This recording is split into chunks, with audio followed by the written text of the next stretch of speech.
Bonjour, ici Julien du blog Un monde pour les introvertis. Alors aujourd'hui, c'est le deuxième volet de la série Réponses aux questions des lecteurs, suite à la vidéo que j'avais postée il y a 2 semaines demandant aux lecteurs quels étaient leurs principaux problèmes liés à l'introversion. D'ailleurs, si vous avez encore envie de réagir à cette question, n'hésitez pas à le faire dans les commentaires sous la vidéo, soit dans le blog, soit sur YouTube. Mis à part ça, voici les questions d'aujourd'hui. Alors aujourd'hui, le thème que j'ai choisi, c'est le couple. Il y a eu plusieurs questions qui se recoupaient dans ce sens, qui parlaient du couple. Et toutes ces questions avaient un point commun, c'était une extravertie qui sortait avec un introverti.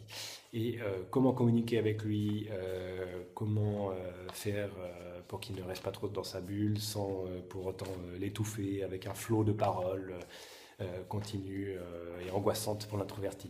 Alors la première question, c'est donc une introvertie qui a envie de parler, d'échanger avec son compagnon, et l'introverti ne veut pas parler, il est enfermé dans sa bulle, on est face à un mur.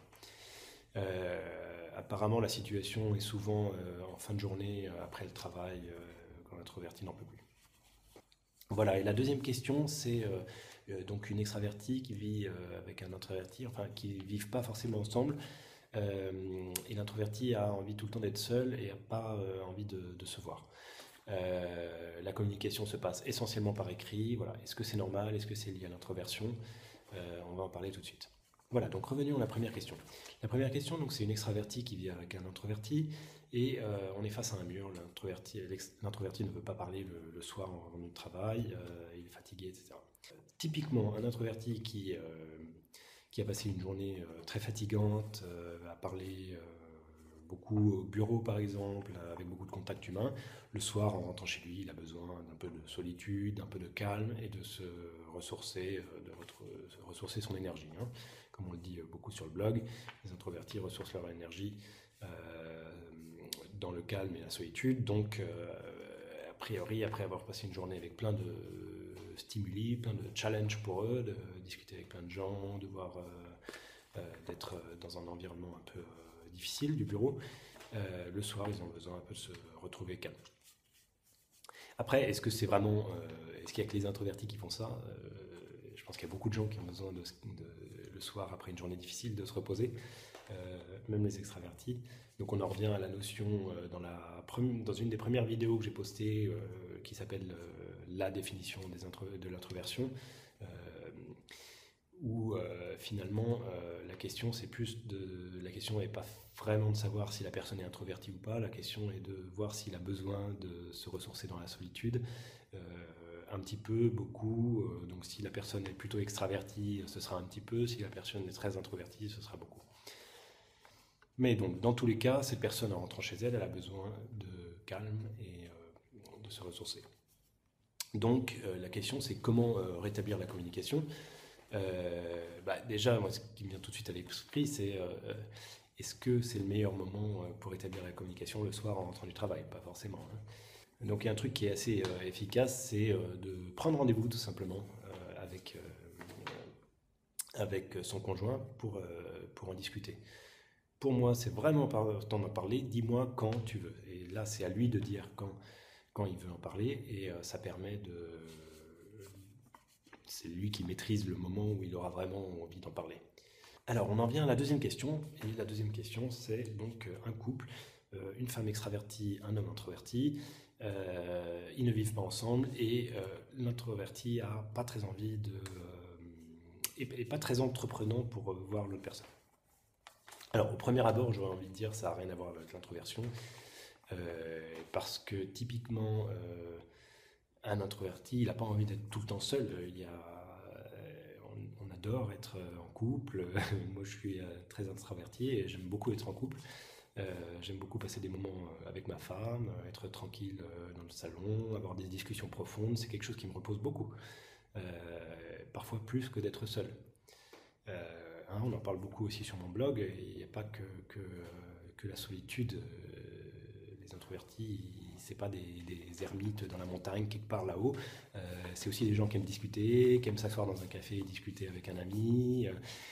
La seule chose qui les fatigue vraiment, c'est d'être dans un groupe avec plein de gens qui parlent dans tous les sens, et voilà.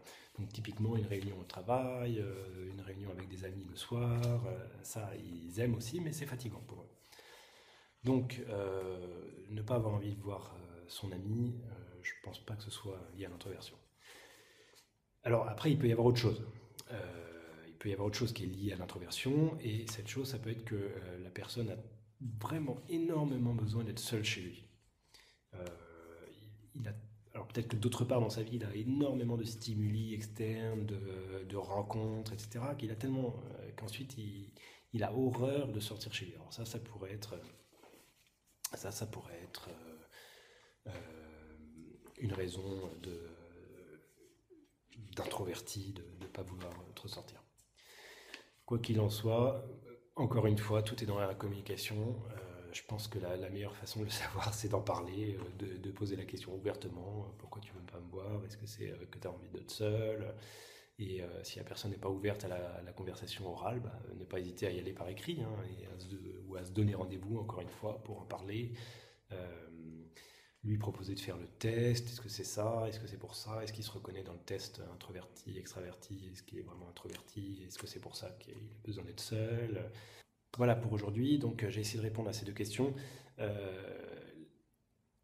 Quand je réponds à des questions comme ça, la principale chose que je peux dire, c'est est-ce que le comportement que vous me décrivez a l'air d'être introverti ou pas. Le mieux ensuite pour le vérifier, c'est de faire des tests ou de lire des articles, de rechercher. Il n'y a qu'une personne qui peut dire si elle est introvertie, c'est la personne elle-même. En faisant un test ou en lisant des descriptions, c'est la personne qui doit le sentir en lui. Et ensuite, pour savoir comment rétablir la communication dans un couple, il n'y a pas de secret, il faut en parler du problème. Il faut que les deux soient ouverts à cette communication. Et pour ça, il faut trouver des trucs. Si la communication est un peu difficile, il faut se donner des rendez-vous, laisser l'opportunité à l'autre de le faire à sa manière, peut-être par écrit, peut-être à un moment particulier de la semaine où il en a envie, etc. Voilà. Après, pour aller plus loin, je pense que si vraiment la communication passe pas, il faut aller voir un psychologue qui va aider à rétablir la communication dans le couple. Hein. Voilà, si vous avez aimé cette vidéo, n'hésitez pas à la partager sur Facebook ou à faire un petit like sur Facebook en dessous de la vidéo sur mon blog. Merci d'avoir suivi cette vidéo. Je vous souhaite une excellente semaine et à très bientôt sur le blog Un monde pour les introvertis. Au revoir.